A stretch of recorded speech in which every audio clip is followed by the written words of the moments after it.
Good morning. Welcome to Yoga Church. Welcome to our explorations of the non-dual teachings, the non-dual understanding.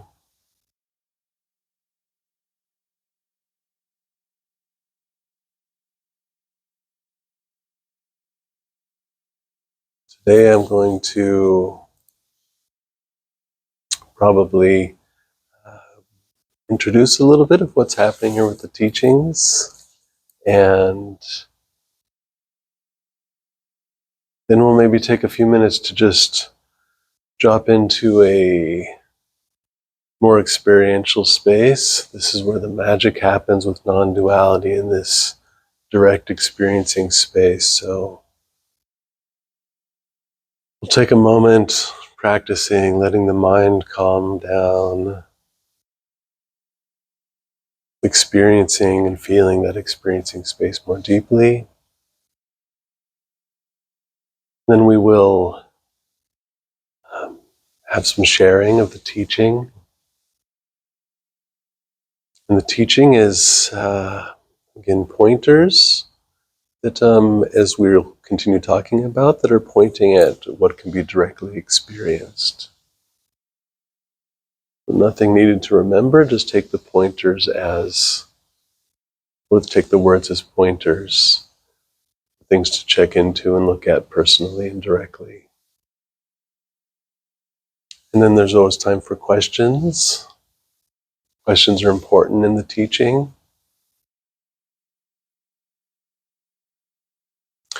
because the understanding is very different from a typical human's day-to-day life and what we may be used to. Questions can arise.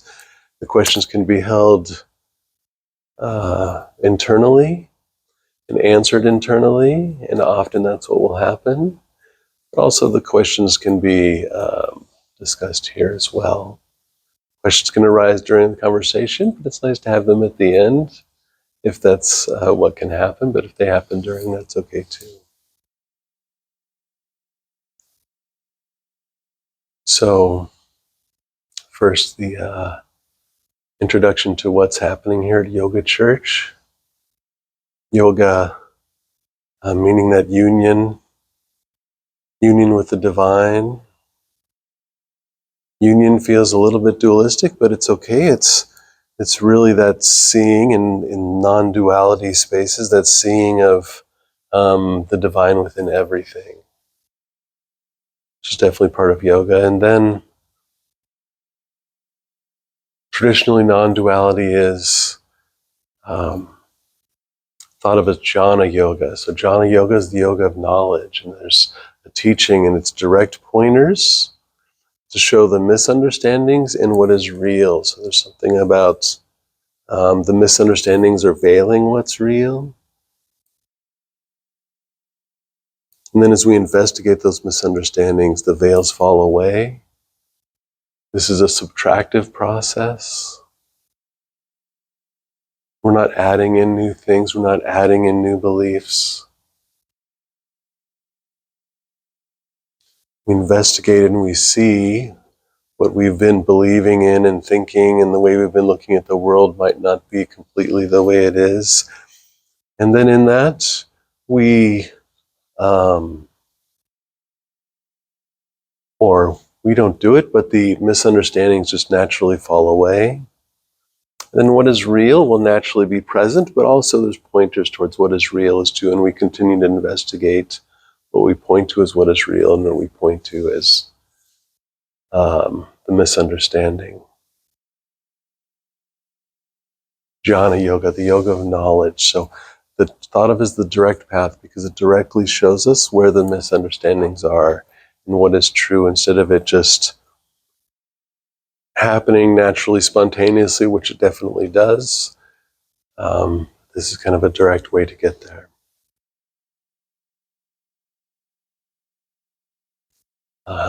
It's an ancient teaching. It's Advaita Vedanta. And Advaita means not to. It's just pointing at the fundamental reality of the oneness behind everything, the divinity behind everything.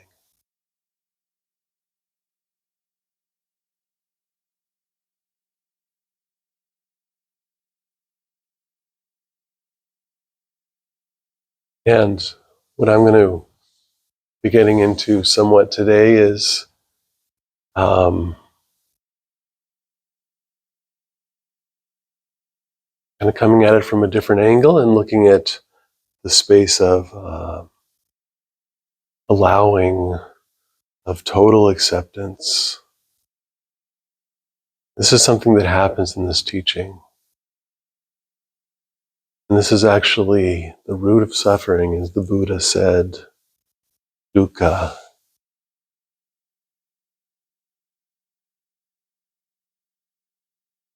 He said dukkha is the root of suffering, and dukkha is this resistance to life.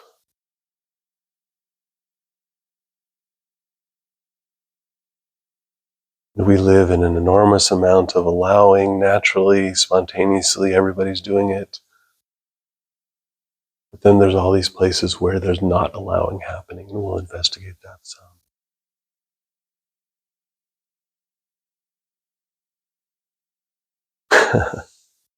So, first, if we can just take a moment to drop into that more experiential space.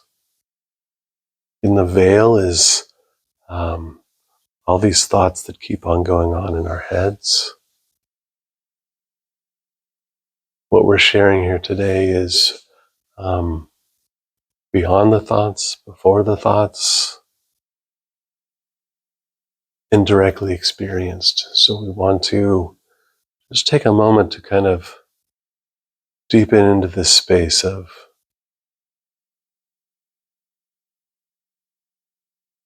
what's before thoughts. So we can do this with eyes closed or eyes open. We do it with eyes open. The trick is with eyes open meditation is we just minimize the labeling, but sometimes thoughts arise out of labeling. Sometimes it's easier just to close the eyes.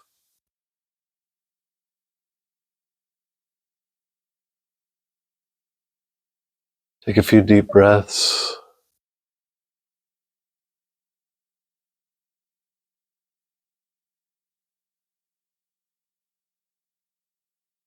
Dropping into the body, just feeling the body.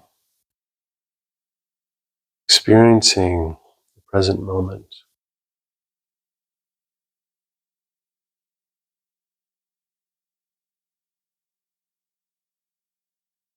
Experiencing the breaths going in and going out. Experiencing movements in the body or stillness in the body.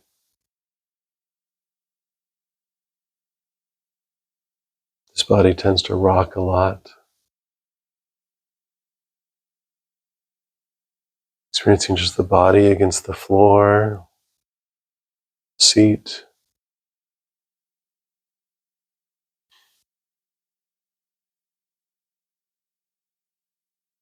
As thoughts arise,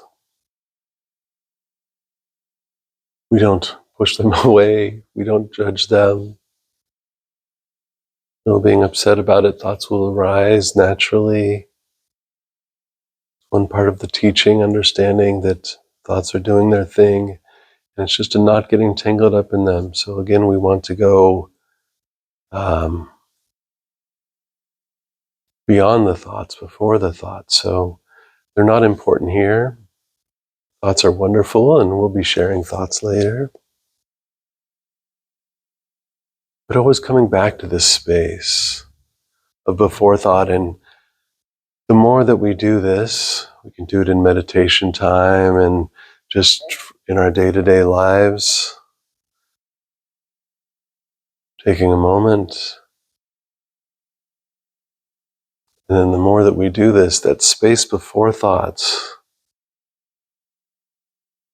It's just more present. Instead of us always being engaged in these thoughts that are happening. With the teaching, the thoughts lessen also. But for now, we're not going to judge the thoughts.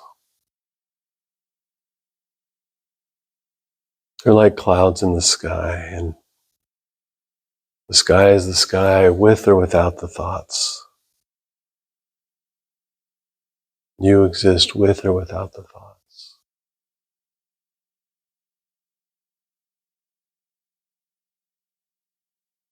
Deep breaths, just relaxing, feeling, being aware.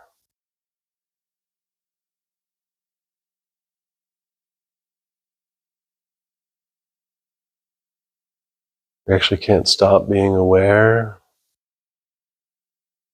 Awareness is always there. There's awareness of stillness. There's awareness of thoughts.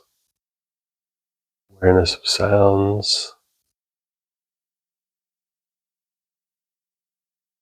As we've said before, there's just one awareness.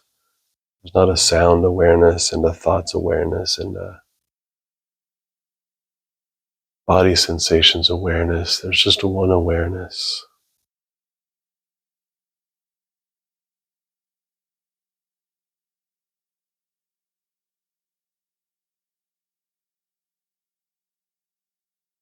I talk about that awareness as the golden thread, right? This is great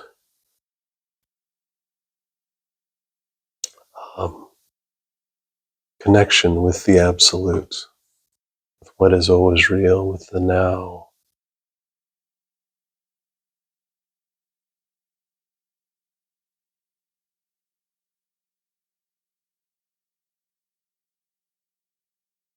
Talk about our true nature, and that awareness is more our true nature than all these other things that are observed by the awareness.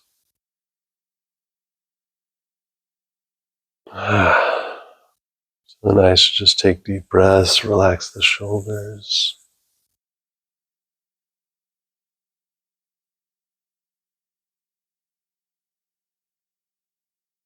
Whatever needs to happen to relax.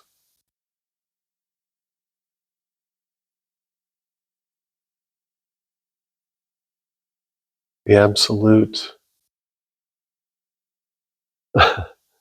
it shines forth so much more brightly through a relaxed body-mind.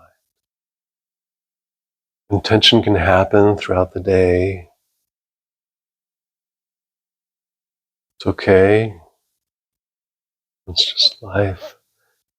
But this relaxed space, the more that it can be there. And again, and when there's tension, at some point there starts to be a relaxation behind the tension.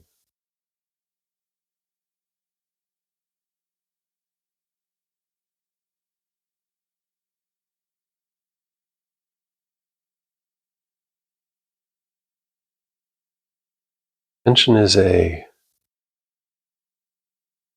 a momentary appearance. The body's always full of relaxation. All the cells are full of relaxation. The organs are full of relaxation. But tension appears here and there throughout time.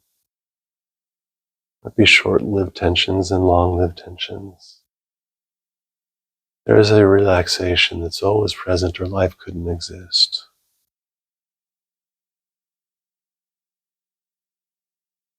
Just falling into that ever-present relaxation, falling into that ever-present space of awareness.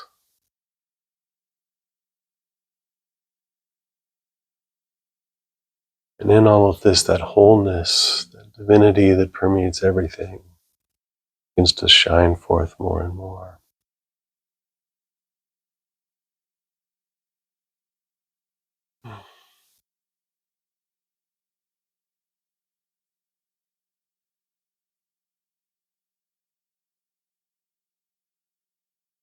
Nice.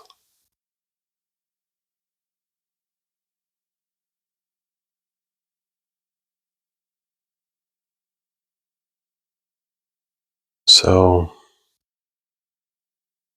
now we can get into the sharing.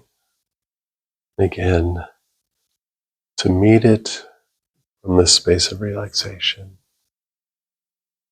If possible, if tension arises, it's okay.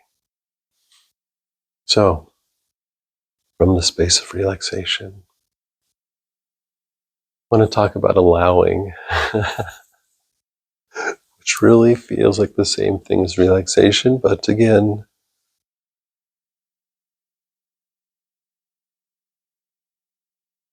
in this teaching, a deep allowing happens.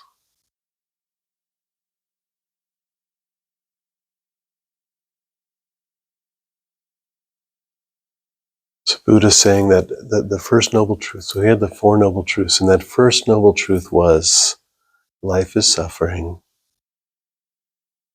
which feels harsh. Life is suffering. The word that was used in the time was dukkha, and dukkha means also, another translation for it is resistance to the flow of life. So resistance to the flow of life. So this is the opposite of allowing.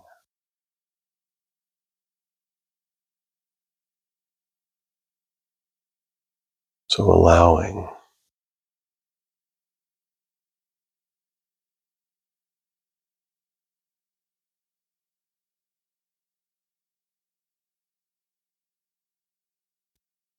The reason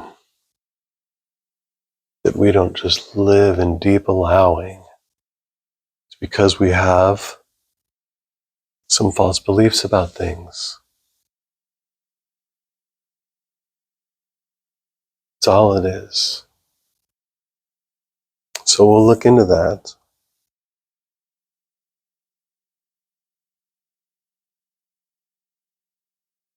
Feels a little backwards all of a sudden talking about the allowing first, but just want to point to how deep the allowing can go, and then maybe we'll point to what is blocking that deep allowing.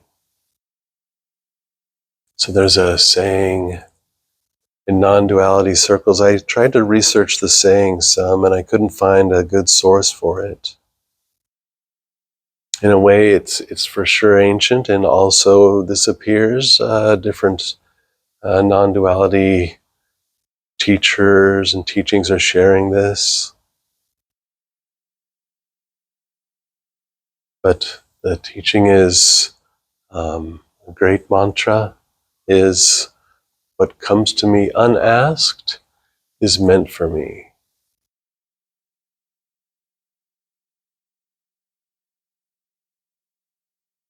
So this isn't how we typically live life, thinking of what comes to me unasked is meant for me.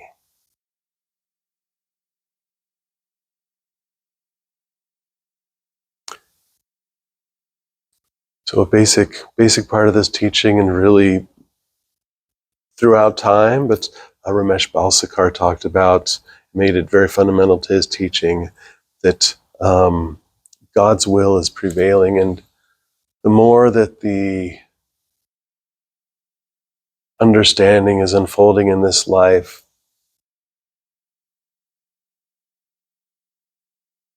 the more it becomes clear that every moment, the absolute divinity, the intelligence of the universe, that supportive force of the universe is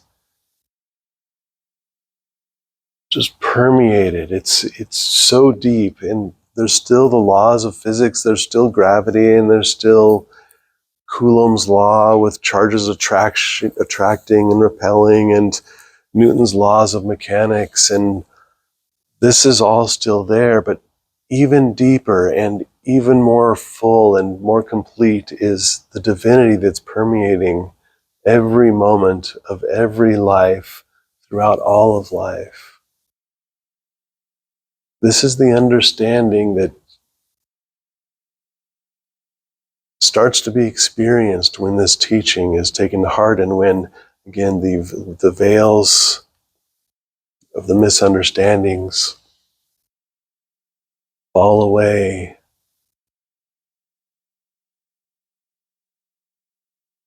And with that, there comes a deep trust Another saying is life takes care of life.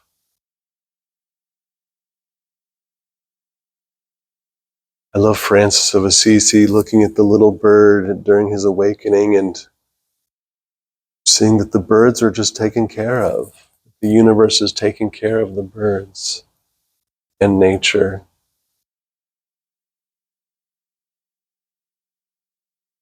And then again, because of different beliefs that have happened in body, minds, and humanity throughout time,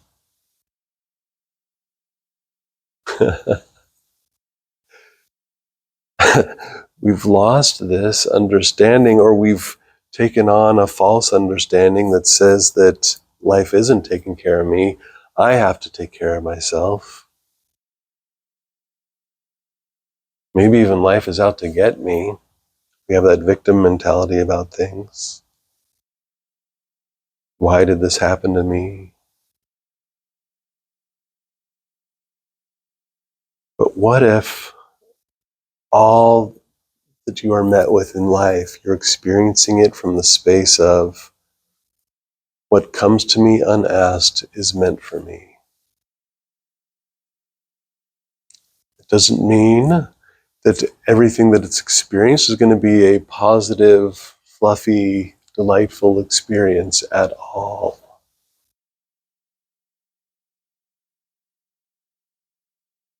It might be what we desire, and that's fine. And the desires were put here by God as well, by life, by that intelligence. But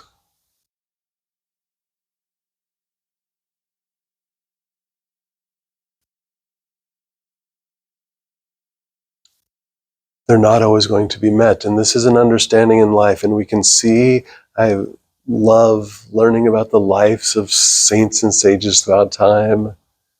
And becoming a saint or a sage doesn't mean that everything goes your way by any means. Discovering deep peace,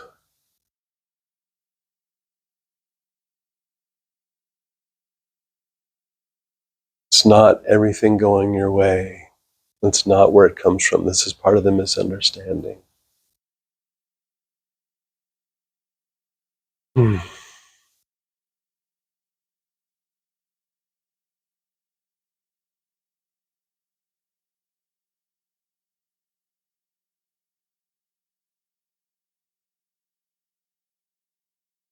So, what comes to me unasked is meant for me.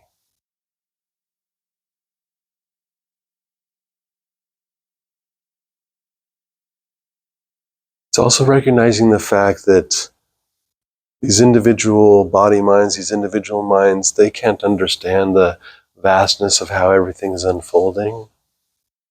We've looked at something days after the fact, or months or years after the fact, and we've seen how something that appeared negative in the moment was very beneficial in the long run.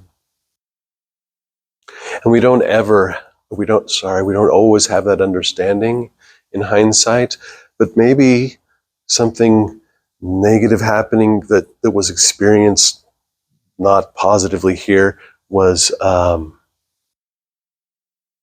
very positive somewhere else. We can't see the wholeness of it all. So we're dropping away that, we're trusting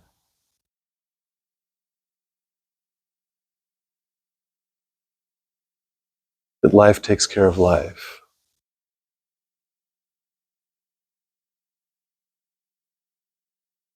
When I was looking into this,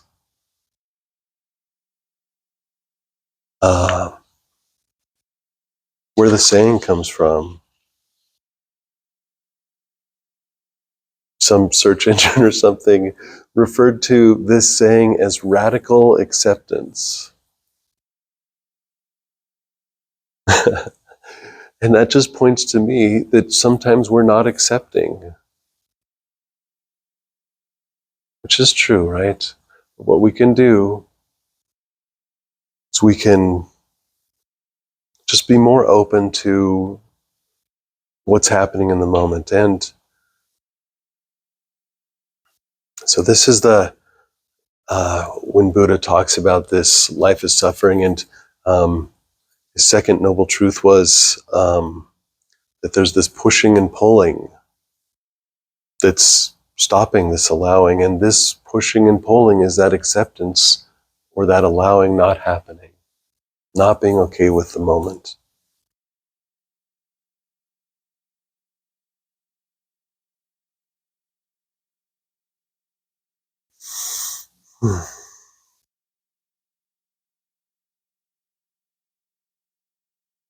So maybe lots of times we're okay with what's happening, and then sometimes again there's the pushing and the pulling, and all of this pushing and pulling, he had his ways of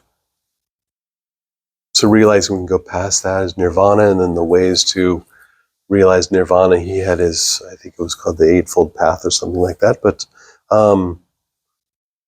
here in non-duality, we're recognizing the thoughts as being really the troublemakers here. And the thoughts, the primary thought is an identity thought. So Ramana Maharshi over and over and over would say, to ask the question, who am I? Who does the question arise to? Who is having the experience?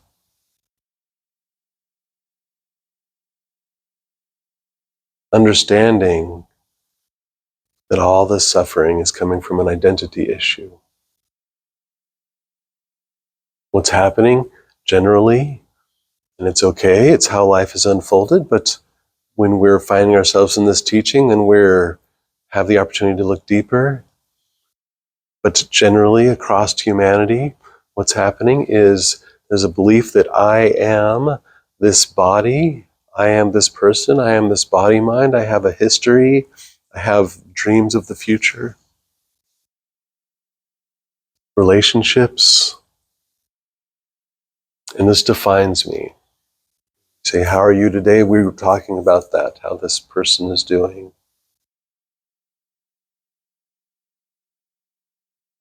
So we think I am this body mind, this person, and we think that suffering comes from getting what we don't want, and that happiness comes from getting what we do want.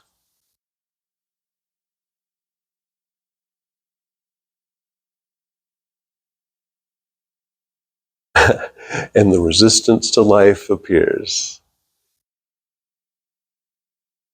First the belief, and then the resistance. We might not think it's a belief, right? Like, are we silly to say that I'm not the body or that I'm not the person? But throughout time, this has been happening. This has been pointed to throughout time.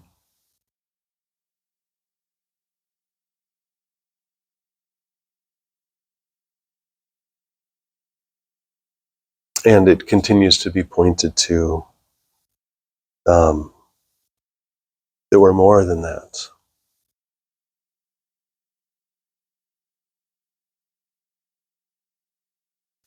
And that the source of suffering and happiness are different than that. Actually, Ramana says that happiness is your true nature. So happiness is just there. It's just covered up. And when the misunderstanding falls away, allowing is there, peace of mind is there, deep contentment is there.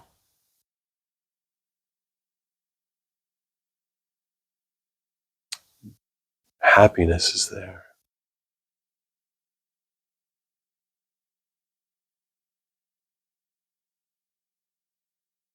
Again, it's a subtractive process. It just appears in the unfolding. There's a falling away of the misunderstanding.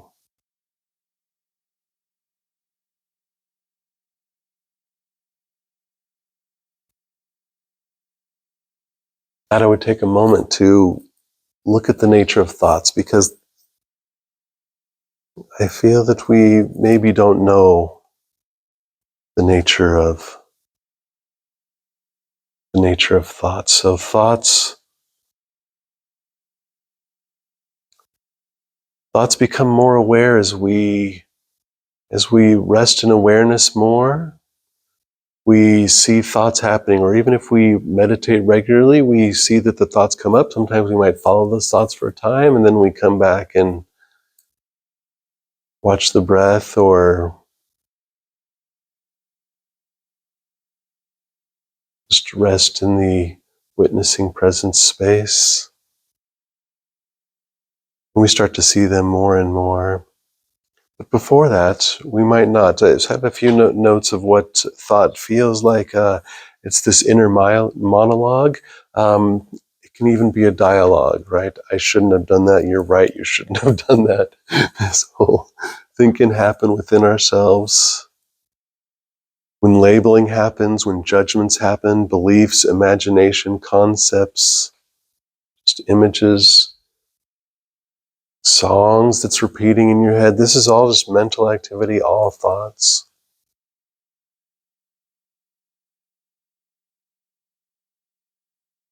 And so important, so primary to all of this. If I want to know what is real and what is true, a thought is not true.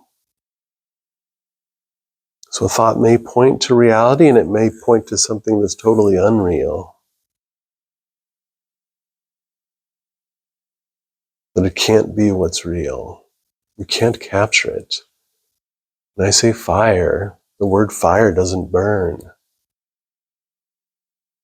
It's just a pointer to that. Not real. We also take thoughts as facts.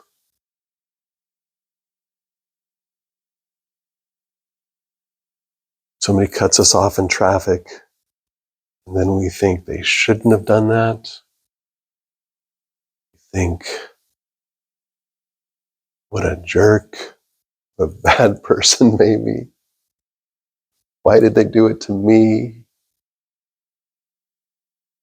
And then we imagine that that's real. We get upset, we get all worked up about it.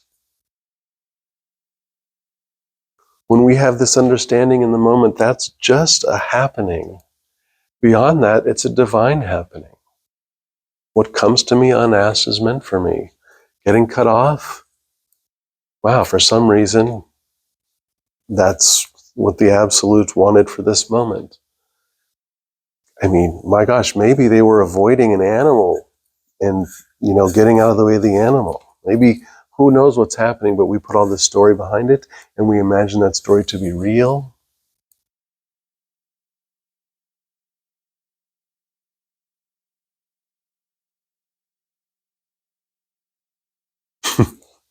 So what can happen in this teaching? One of the things that can happen in this teaching is a taking thoughts less seriously. Oh, that was just a thought. A thought came up, and maybe, oh, what a jerk. Maybe it happens even after we've been sitting with the teaching for a day, a week, a month, a year, 10 years. What a jerk. It comes up, and then, oh yeah, it's just a happening. And even if you weren't at that understanding that it's just a happening, you don't know. Again, maybe they were avoiding an animal or something like that. We don't know. We just went into this space of making stories about it and getting all worked up about it.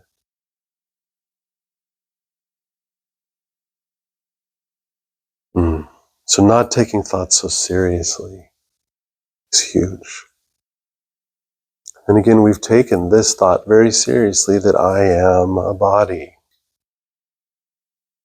And so much suffering coming out of that. So much suffering here and suffering of the others.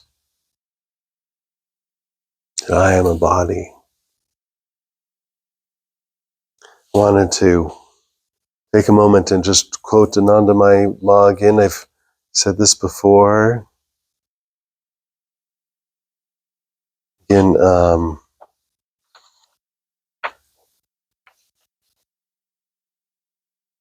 Shivananda Saraswati, like the Shivananda Center up in Grass Valley, was from him, a great teacher from India. He recognized her as the most perfect flower the Indian soil has produced. He was in deep understanding and recognizing her as that. Paramahansa Yogananda wrote Autobiography of a Yoga and Yogananda Center up in Nevada City around him.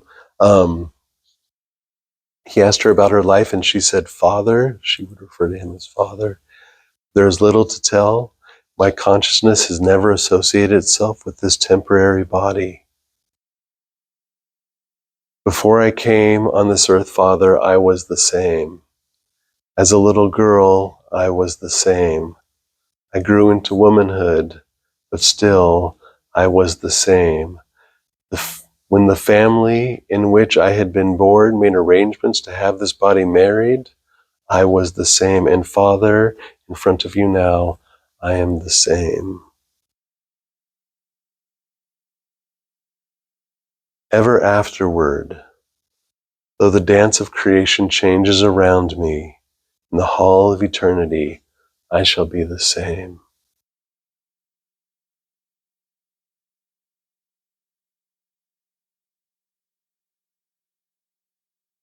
This didn't come to her through teachings. This came to her as direct experience.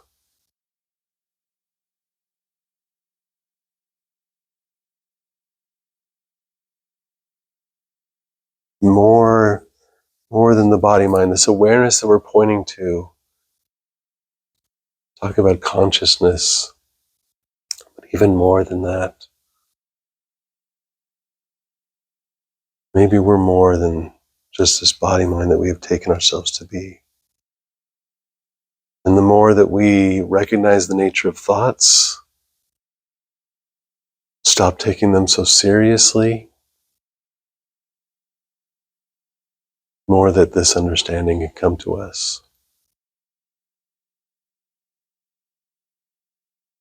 Right? Know thyself, a great ancient teaching from the Western world, from Greek times, know thyself, or the ancient Greek times. Ramana is saying, ask the question, who am I?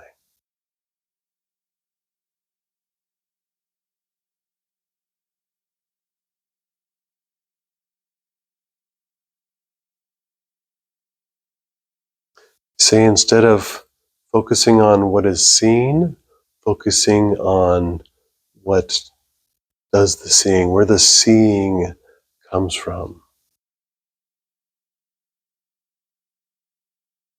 Not what is heard, but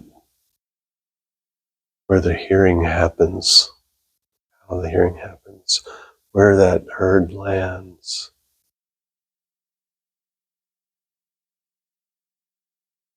This intelligent presence behind all of life has always been there throughout your life.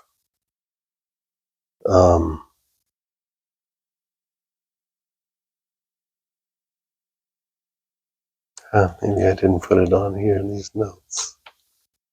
I had a beautiful Rupert Spira quote, Spira. Let me see.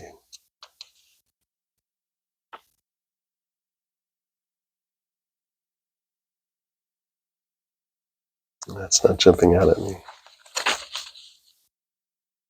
That understanding that he is that intelligent awareness behind everything.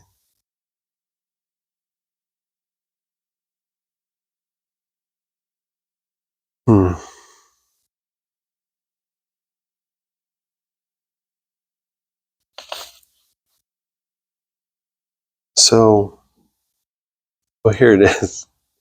He says, you are aware being. This is a Rupert Spira pointing, or Spira. You are aware being.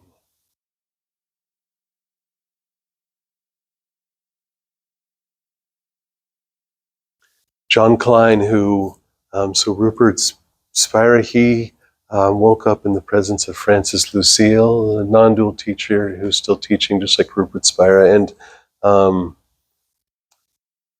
Francis Lucille woke up in the presence of Jean Klein. And Jean Klein said, "You are the openness in which everything appears." And I'm pointing to that allowing as well, just that space. Unbounded.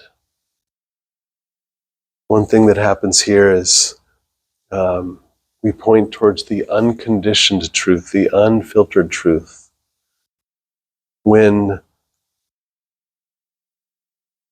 a person who's living their life completely identified as the body-mind, when they experience things, the experience is automatically just painted, or there's filters put over it, positive, negative,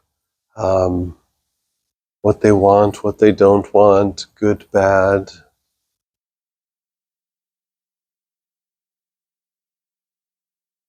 This is a filtered experience of life. This is a conditioned experience of life. And what we're pointing towards here is the unconditioned. And the only way that we can know the unconditioned is to experience directly,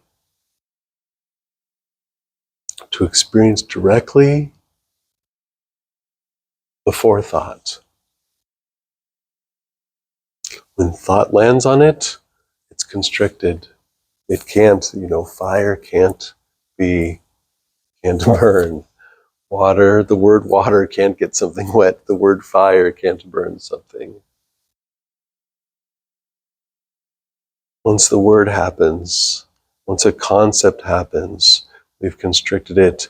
It can't really touch reality. So we're going for that direct, what is real in the moment before thought. So when I ask the question, who am I? And I say, this body that has had this life, that was born here, and that is riddled with thought. That's riddled with labels, riddled with history, riddled with conditioning, and then not just this body-mind's conditioning, but the conditioning of this body-mind's parents, of the society. Who am I? No, what's before that? I've been enjoying a teacher somewhat lately, Daniel Schmidt, and he creates these samadhi movies and these wonderful pointers. And he's a fan of this process, this dyad process, where one person asks another, tell me who you are. Show me who you are. And they do this for hours. Because all of this, who we think we are, there's an emptiness to it. It's just fluff. We've had great confidence that that's who we are until we come across the non-dual teachings. And by God's grace, it comes to some.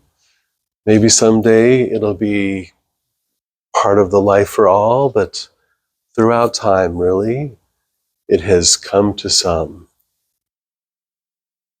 And many go on without being exposed to it at all. But when it comes to those some, the question is there to ask, who am I? To discover directly, who am I?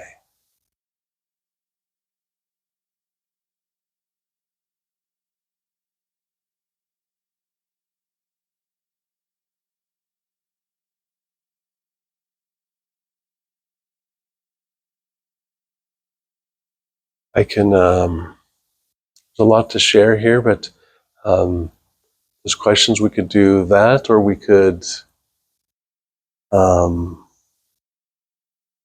some about doership. Questions? We're good? Okay.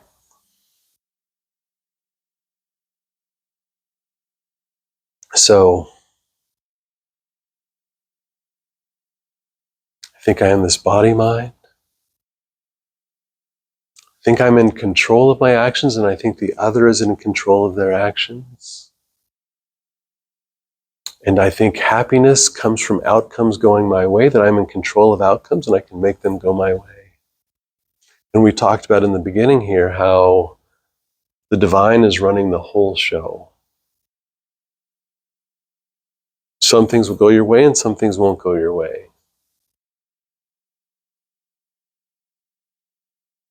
So even in that understanding, there can be a relaxing and an allowing. If it doesn't go my way, it's okay. We can still act, so we still have a preference, and actions will happen, but we're not going to be attached to the outcomes. So much suffering comes from our attachment to the outcomes, it going our way or not. I tried so hard, I put all of my all into it to make this happen or to avoid that from happening, but that still happened, or this did not happen, and then all of the suffering arises out of that unnecessary suffering. If we're in the light of the teaching and we have this understanding, the suffering would not be there. It has no ground to stand on.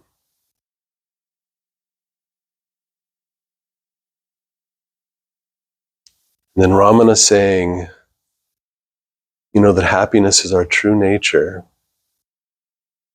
So I'm not going to try to get it this way.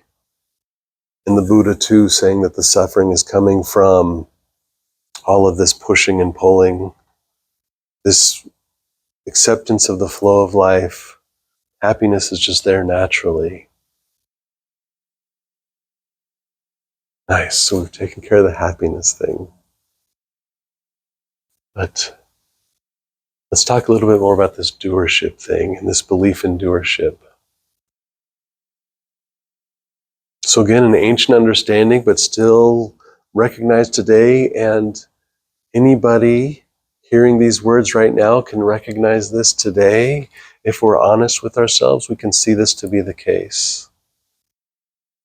And this was a main point again of Ramesh Balsakar's teaching, that I and the other are not the doers of our action, that there's the absolute behind that. And the absolute was behind the genetics and the conditioning, the genetics and the up-to-date conditioning. And this is where all actions are coming from.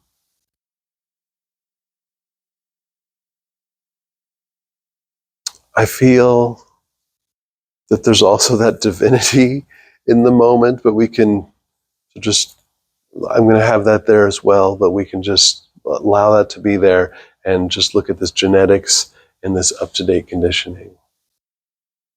Were you in control of that? Were you or the other in control of who their parents were? So that's an easy one. No, obviously not.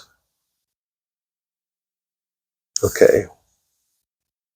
So genetics happened to you. It's there, and it's part of what's driving what's happening. And then the up-to-date conditioning is everything that has happened to that life, even in the womb. Then once the birth happened, and then this, it's an infant and growing up through childhood and adulthood. This is all the conditioning, all these experiences, and then one is acting from all these experiences. And in a given situation, I have many people, several people, meeting this one situation, we can recognize that there will be different thoughts. There may be some similar thoughts about the situation, and there will be some different thoughts, and then there will be different actions as well. That example I like to give is the that office setting where there's the one person abusing another person, and then one person steps up and says they shouldn't be abusing, and another person says, I wish I could have been that person that stepped up, and another person after the fact talks to the abuser, and another person talks to the one that was abused after. And so all these different ways that a situation is met is coming from one's individual genetics and conditioning. We can just put that in the word their nature. So their nature is what the actions are coming from. And we can check this day to day. day to day.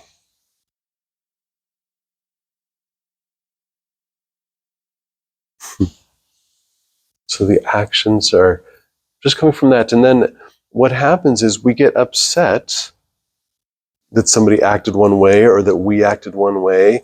But once we start to realize this understanding, we say, oh, that's interesting. I acted that way and they acted that way.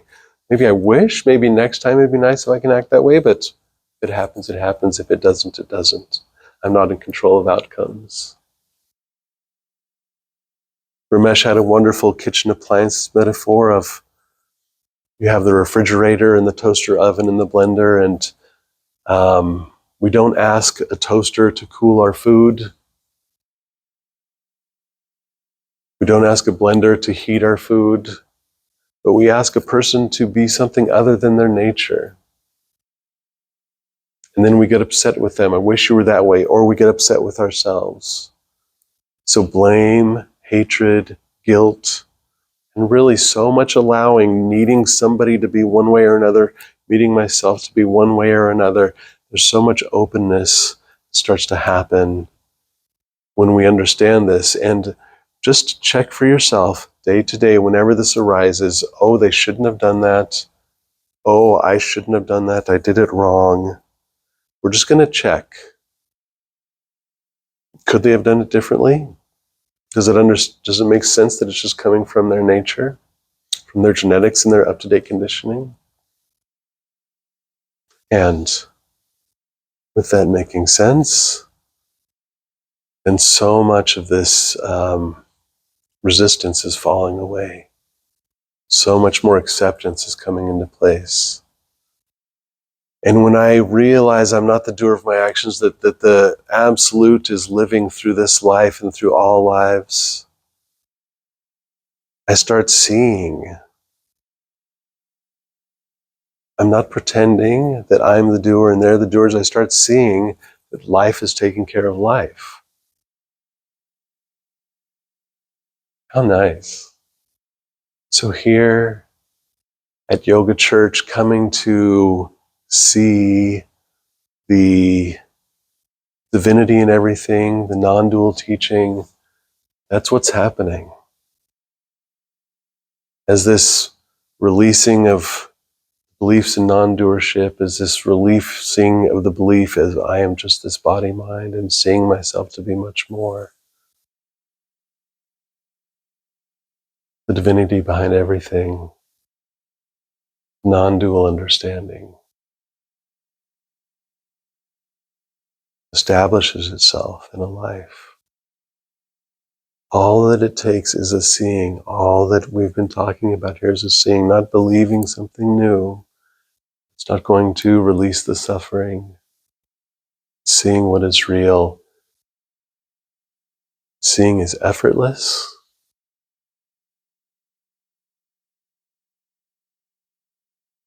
That's the practice, just to recognize, just to pay attention. Seeing life in the light of this teaching.